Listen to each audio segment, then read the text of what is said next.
कैसे अतिवृष्टि के कारण व्यापक जनधन की हानि होती हुई हम सबको दिखाई दी है। आखिर प्रकृति के साथ जब भी हम खिलवाड़ करेंगे उसके दुष्परिणामों से बच नहीं पाएंगे। कल हिमाचल प्रदेश में एक बार फिर प्रकृति का तांडव आपने देखा है, उत्तराखंड में भी देखा है। ये चीजें हम सबको बहुत कुछ कहने के लिए प्रेरित कर रही है और ये एक अच्छा प्रयास है। अमृत वाटिका के बहाने ही सही हमने अपने पर्यावरण को बचाने के एक नए संकल्प के साथ जुड़ने का एक अवसर हमें प्राप्त हुआ है। अगर ये भूमि ऐसे रह जाती और प्रशासन ध्यान न दे, बहुत सारे लोग आके उस पर काबिज हो सकते हैं। आखिर प्रधानमंत्री जी ने पंचप्रण की बात कही। ये पंचप्रण क्या है? एक विकसित भारत बनेगा कैसे? एक विकसित भारत के लिए आवश्यक है हम अपनी विरासत पर गौरव की अनुभूति करें, गुलामी के अंशों से मुक्ति हो, उससे मुक्त हो, लेकिन साथ साथ एकता और एकीकरण हम सबका आह्वान होना चाहिए। एकता और एकीकरण इस रूप में उत्तर दक्षिण पूरब पश्चिम, जाति मत मजहब क्षेत्र भाषा नहीं, बल्कि भारत माता हम सब के लिए सर्वोपरि है और मातृभूमि के लिए ही हम सबका समर्पण होना चाहिए। यह हमारी प्राथमिकता होनी चाहिए। मत और उपासना यह हमारा सेकेंडरी है, वो हमारा व्यक्तिगत विषय हो सकता है, लेकिन मातृभूमि का वंदन, मातृभूमि को नमन, वीरों का वंदन, यह हमारा संकल्प और यह हम सबको एकता और एकीकरण के वंदन के साथ भी जोड़ने का कार्य करता है। और इन सब को जोड़ने के साथ सबसे महत्वपूर्ण है वह है नागरिक कर्तव्य।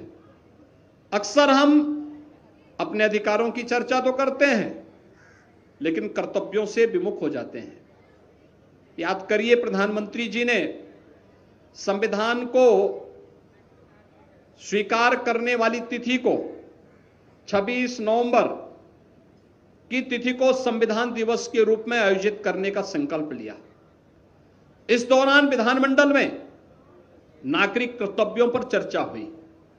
नागरिक कर्तव्य, हर नागरिक का कर्तव्य अपने समाज के लिए, अपने राष्ट्र के लिए क्या है, और नागरिक कर्तव्यों के साथ जुड़ते हुए जहां जिस फील्ड में हम काम कर रहे हैं, अगर हम ईमानदारी से अपने कर्तव्यों का निर्वहन कर रहे हैं, यही मातृभूमि के प्रति हमारा नमन है, यही है हमारा नमन। अपने क्षेत्र में अपने कर्तव्यों का ईमानदारी पूर्वक निर्वहन करना, उन कर्तव्यों का निर्वहन करना, यही मातृभूमि को नमन है। और ये सभी पंचप्रण हम सबको एक नए उत्साह और नए उमंग के साथ जुड़ने की एक नई प्रेरणा प्रदान कर रहा है। और उसी का परिणाम है कि कर्तव्यों के प्रति अपने दायित्वों को ईमानदारी पूर्वक निर्वहन करने की श्रृंखला का हिस्सा है ये अमृत वाटिका। अमृत वाटिका अलग अलग बहाने हो सकते हैं, और भारत ने तो प्राचीन काल से इस बात को मान्यता दी। हरिशंकरी के रूप में भी 3 पवित्र वृक्षों को जोड़ा गया, पीपल, पाकड़ और बरगद को। अभी मैं यहां पे देख रहा था, देवी के रूप में भी डिप्टी सीएम श्री ब्रजेश पाठक जी ने 3 पौधे लगाए, आम, नीम और एक अन्य वृक्ष साथ में लगा दिया। ये तीन देवी के रूप में उसकी पूजा की गई। नक्षत्र वाटिका, 27 अलग अलग नक्षत्रों के नाम पर भी कोई ना कोई वृक्ष है। 9 ग्रह वाटिका, 9 ग्रहों के नाम पर कोई ना कोई वृक्ष है।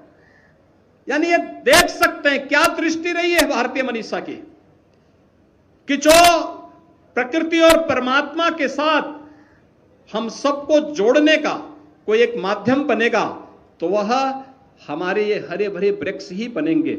और इन्हीं के माध्यम से प्रकृति जब सुरक्षित होगी तो परमात्मा की कृपा भी हम सब पर बनी रहेगी। हम किसी भी प्रकार की उस आपदा से मुक्त हो पाएंगे जो आज हमें विभिन्न क्षेत्रों में देखने को मिल रहा है। अमृत वाटिका देश की आजादी के शताब्दी वर्ष में हम सबको एक नए संकल्प के साथ जोड़ने का भी आह्वान कर रही है।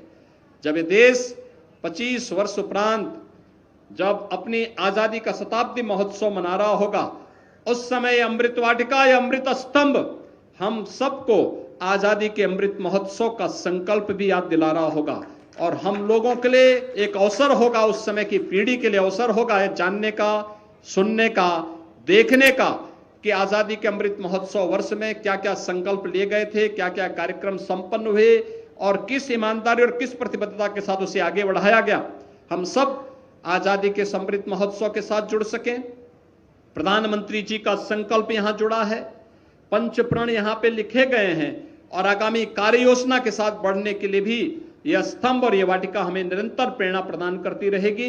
आज के इस अवसर पर एक बार फिर से 77वें स्वाधीनता दिवस के अवसर पर मैं आप सबको हृदय से बधाई देता हूं, अपनी शुभकामनाएं देता हूं। धन्यवाद। जय हिंद। बहुत बहुत धन्यवाद, आभार माननीय, आपके प्रेरणादायी उद्बोधन के लिए। आप यहाँ पर पधारे और